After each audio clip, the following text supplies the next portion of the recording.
Welcome back to the Chattable podcast, where we learn real English in real life, enrich vocabulary, and feel proud. So great to be back here with you. Yeah, and we have a really fantastic episode for you today. Our mission is to look at 3 highly evocative idioms that basically capture the entire life cycle of breaking news. Right, like the anxiety, the absolute intensity, and then the final resolution of a crisis. Exactly. But really quick, right at the top of this episode, I do need to give a brief impartiality disclaimer. Oh, right, yeah. Very important today. Yeah. So the source sentences we're analyzing today, they touch on some pretty sensitive geopolitical and domestic news. Real world stuff. Right. And we just want to establish that we are completely neutral here. We take absolutely no sides. None at all. We are literally just exploring the English language. Exactly. We're just looking at the fascinating language used in these texts. So let's just jump right into the first segment. Let's do it. So when we talk about the breaking point of a crisis, the tension building up in the public, we often use a very specific phrase. The buildup is always the scariest part, honestly. It really is. Yeah. And the sentence from our source text is, let me read it here. With recent airport accidents around the country, the need to staff up airports in the U.S. due to a government shutdown is reaching a fever pitch. A fever pitch? Yeah, fever pitch. It's such a heavy phrase, and, we hear it all the time in the news, but the background of it is super literal. It comes directly from medicine. Oh, wait, really? I always thought pitch meant like a sound, Yeah. like a siren getting higher and higher. Right, like the pitch of a voice. Yeah. That is a super common misconception. But here, pitch actually means the height or the degree of something. Okay, so how does the fever part tie in? Well, think back to early doctors. Before we had, digital thermometers that beep and give you an exact number. Right. Doctors had to monitor a patient's temperature by touch during a really severe illness. And the fever pitch was the absolute highest, most intense point of that sickness. Oh, wow. So it's an actual medical term. Exactly. It was the most dangerous point right before the fever finally broke and the patient started to recover. Or, before they didn't recover. That is terrifying. Yeah, it was the maximum level of heat the body could sustain.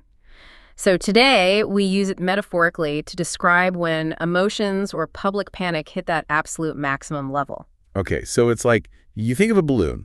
You're blowing it up, and it's stretching and stretching right before it pops. Yes. Perfect analogy. But wait, I have a question about that. Does reaching a fever pitch inherently mean the situation is about to break or resolve?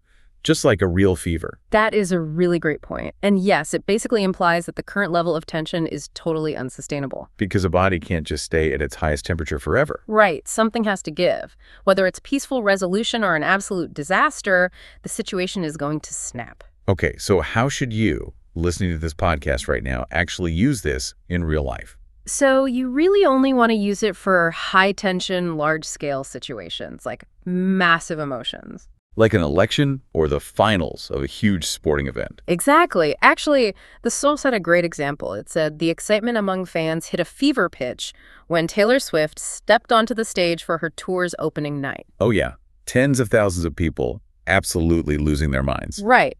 You have massive scale and maximum emotional intensity. Which means we should probably talk about when not to use it. Oh, please do not use this for mild stress. Like, it sounds ridiculous to say, my frustration is reaching a fever pitch because my roommate forgot to buy milk. Yeah, nobody talks like that. I mean, it just sounds like you're being incredibly dramatic over breakfast. Exactly. Save the medical emergencies for actual emergencies. Right. But, when public tension actually does reach a dangerous fever pitch, people naturally react. They want to get away, which transitions us perfectly into our second segment. When things get too hot, human instinct is to seek safety, right? Mm-hmm. We want to isolate. We want to disappear. Exactly. And that brings us to the second sentence from our sources today. Quote, because of the intensifying airstrikes, the new leaders of Iran have to hole up in a deep cave under a mountain to stay alive. Again, just a reminder that we are staying entirely neutral on the politics of that sentence. Absolutely, completely neutral. Yeah. But the phrase there is hole up. Right. Hole up. And this phrase has just the most fascinating, highly visual origins. It comes straight out of the animal kingdom. Really? Like literal holes? Literal holes in the ground. I mean, picture a bear retreating to a dark cave for the winter. Oh, okay. Or even better, imagine a fox being chased by a hunting dog.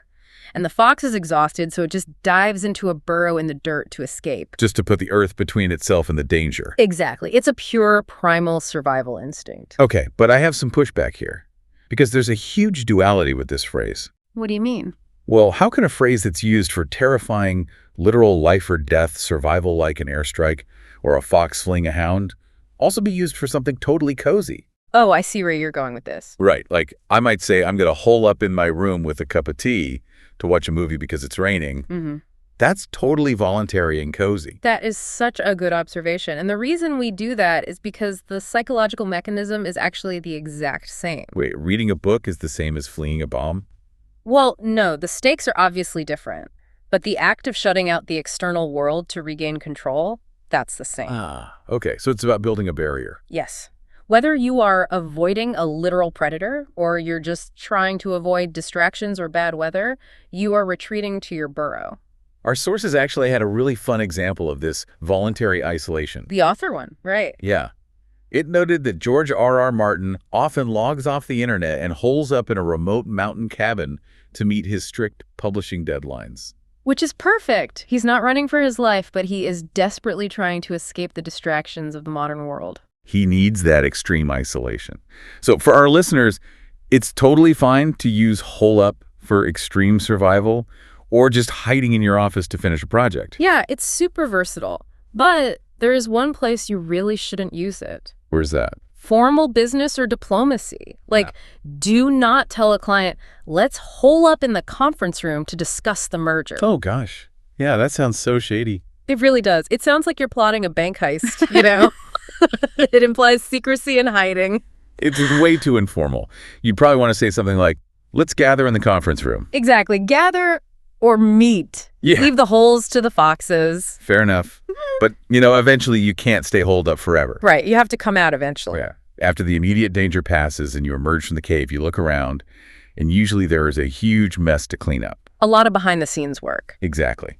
It takes massive effort to resolve a crisis or, formalize a new reality. Yeah. Which leads us to our final phrase for today. Let's hear it. Here's the target sentence from the text. Quote, right when the Pentagon kicked out Anthropic as its artificial intelligence vendor, OpenAI hammered out a 100-page deal to replace Anthropic to help the U.S. military with its technology. And again, remaining strictly neutral on the military tech and the companies involved here. Always.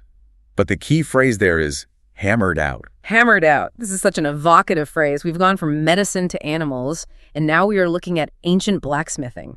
Oh, like shaping metal. Exactly. Imagine the intense physical reality of a blacksmith. You have this piece of raw, glowing hot iron, and you take it out of the fire, and you literally have to beat it repeatedly with a heavy hammer to shape it into something useful. Like a sword or a horseshoe. Right.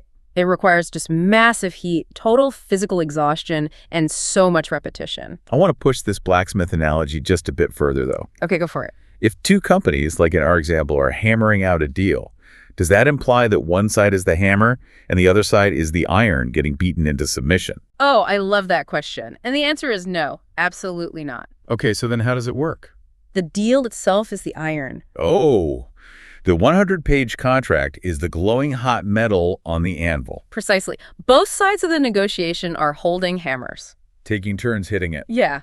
They are both striking this massive, stubborn piece of raw metal, trying to force it into a shape that works for both of them. That makes so much sense. So it's about the exhaustion of the process. It's pure mental labor. You use hammer out when you are describing the exhausting mental effort needed to finalize complex agreements, treaties, or compromises. The source text actually gave a great real-world example of this mental labor. Right, the Hollywood strike. Yeah.